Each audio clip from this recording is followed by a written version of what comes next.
This is KGW News at Sunrise. Shemia Fagan will officially step down as Oregon's Secretary of State today. We'll recap what led up to Fagan's resignation, and we'll also show you new email records that reveal how her other job as a cannabis company consultant may have impacted state audits. Plus, they're bringing this up right when they don't want to deal with these bills. Yeah, that's absolutely perception, but it's not the case. Absolutely the case. With no end in sight to the Republican walkout, the Oregon Senate could be working a lot of weekends. How that could impact some of the members' future campaigns. Plus, does this count as a lunch break? Photographer Eric Patterson and I had some fun with the founders of Cho Wines, talking about the first ever Asian American Pacific Islander Food and Wine Fest that's happening later this month. How you can get a taste of some unconventional wine pairings, as well as support diversity in Oregon's wine industry this AAPI Heritage Month. That is coming up here at 5:15. But first, for starters, I say good morning. Welcome back to the work week. Rod Hill, we talked about this last half hour. We're going to start out kind of like here. By the end of the week, way up here. Whoa, we're going. Records this weekend are low 90s. Mid-90s are doable this weekend. Forecasting low 90s and thinking that the numbers will only get bumped higher, assuming nothing changes. It is only Monday. And how often is the weekend forecast correct on Monday? And the answer is, well, sometimes. Here's a look at the radar out there this morning. We do have rain clearly to our south, down around Eugene. Starting to see some showers migrate northward up around the Albany area, dry up into Salem. There's a low that's passing southern Oregon today. Now, eventually, I think some showers will get thrown up into Portland. But right now, we're dry. Sun up is 5:48, and we're seeing some brightness with some blue sky up top, even at this 5 o'clock hour. 48 is the number out at PDX. We'll be cloudy with a shower chance at noon and scattered showers in the area later today. May not be much rain for Portland. There will be more rain to the south, less to the north. I have us at 60 degrees at 5 p.m. That 7-day forecast Drew talked about, that's coming up. All right, Rob, we look forward to that here in a few minutes. But right now, we want to get to our top story this half hour. Shemia Fagan will officially step down as Oregon's Secretary of State today. She announced her resignation last Tuesday in a cloud of controversy. The drama all started when Willamette Week first reported she had a side job as a consultant for a cannabis company. For the latest, let's get to Devin Haskins. And Devin, Oregon lawmakers are looking at some possible changes. Yeah, good morning. Those changes coming in the way of tightening ethics rules and increasing salaries for state officials. And that's something leaders on both sides have told KGW that needs to happen. It was just last Monday that Fagan was apologizing to Oregonians, saying her $77,000 annual salary was not enough to support her family. That's because the Willamette Week was the first report that Fagan had taken a consultant job for a cannabis company, and that was happening at the same time she was overseeing a state audit on cannabis regulation. That job paying $10,000 a month with a chance for a $30,000 bonus if she met certain criteria. It's also been reported by both the Willamette Week and the Oregonian that Fagan had let the owners of the cannabis company know about the audit and voice their concerns. Governor Kotek has now asked the Oregon DOJ to look at the recent audit of cannabis industry regulations.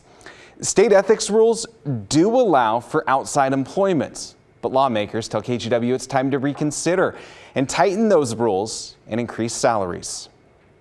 Yes, I do think we need to revisit those ethics laws, because I don't believe any statewide elected officials should be receiving outside money. I think it's too dangerous. But the one thing that I think Shemia Fagan was right about is that salaries are too low. I mean, I think that the ethics rules, we should be looking at the ethics rules as well. I think the pay issue is something that we should address first, and that's what I believe that we are going to try to address this session.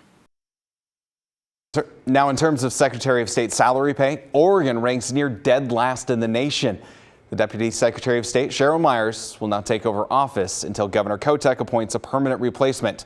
And according to state rules, because Fagan was a Democrat, the replacement that Kotek appoints must also be a Democrat. Brenda? Devin, thank you.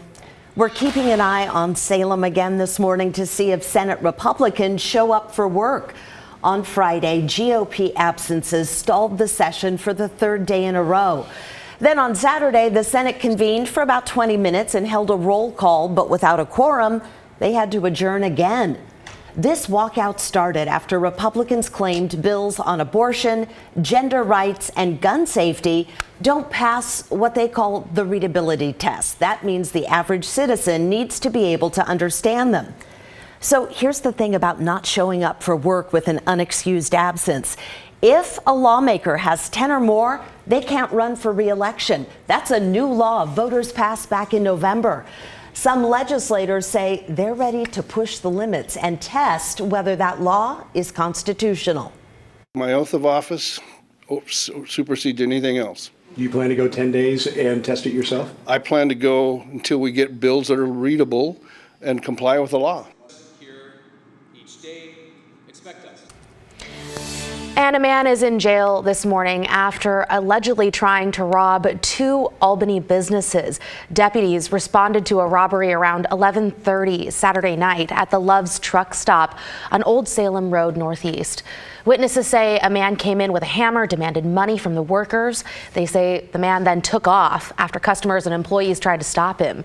While police responded to that call, Albany police got another report of a robbery at the Motel 6 on Pacific Boulevard. Police say the suspect descriptions matched. They saw the man driving on Santiam Highway, pulled him over, and then arrested 30-year-old Michael Partlow. He also had a felony parole violation warrant for burglary. All right, let's take a look now at some other headlines that we're following on this Monday morning. We start in Washington, where Governor Jay Inslee is set to sign a group of new housing bills later today.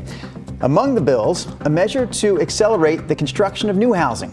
Another one will help ensure more supply and affordability of condos and townhomes. And a third will increase so-called middle housing in areas traditionally dedicated to single-family homes. Also in our headlines this morning, a project to improve bike and bus lanes on a stretch of Southwest Jefferson in the Goose Hollow neighborhood of Southwest Portland starts today. The work is happening between Southwest 16th and 18th Avenues and is expected to last through the month of June. During that time, there will be occasional lane closures, parking restrictions, and traffic delays. Several buses will also be adjusting their routes.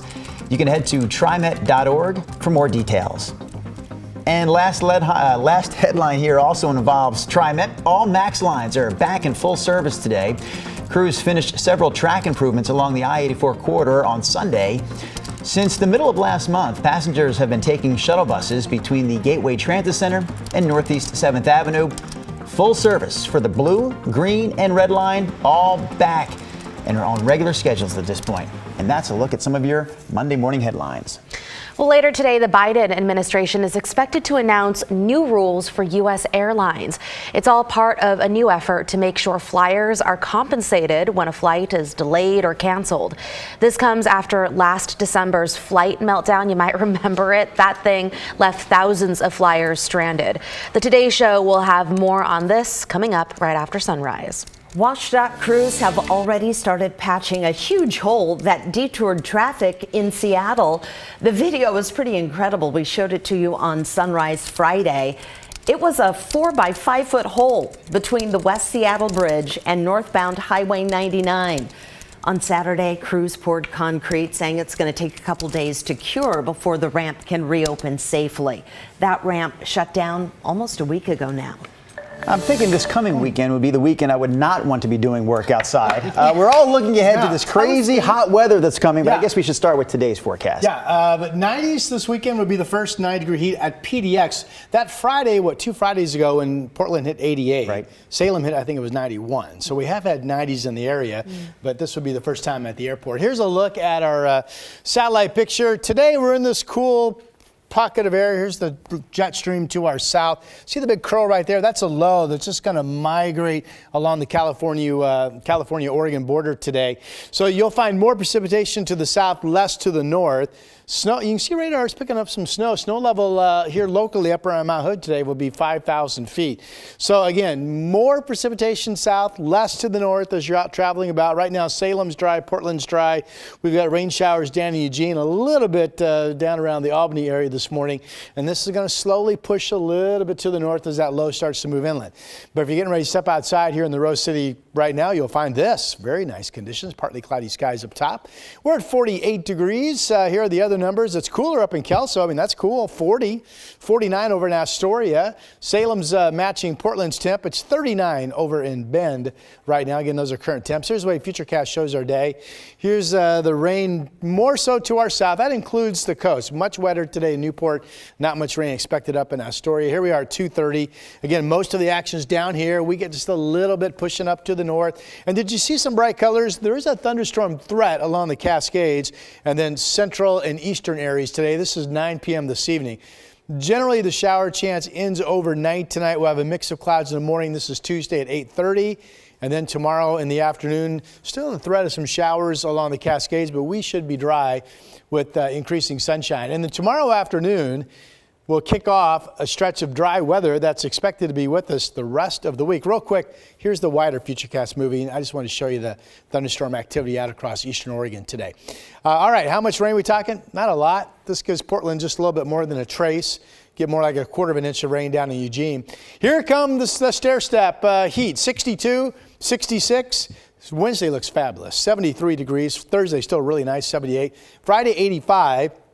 Going 92 Saturday and Sunday. My thought is, I don't want to, as a forecaster, I don't want to lower the temperature. So I picked the number that I thought, if anything, I'm going to have to lift higher. And that means we could be mid-90s for the weekend. That's your forecast. Oh my goodness, look at that ramp up. Okay, thanks, Rod. Portland and the Willamette Valley have become well known for our food and wine culture. Well, later this month, you'll have the opportunity to try some tasty morsels paired with local wine that highlight our area's AAPI restaurants and wineries. All the details and how you can take part coming up. And if you know about a story that we should tell or a person that we should profile, be sure to text or call us. The number is there on your screen, 503-226-5088.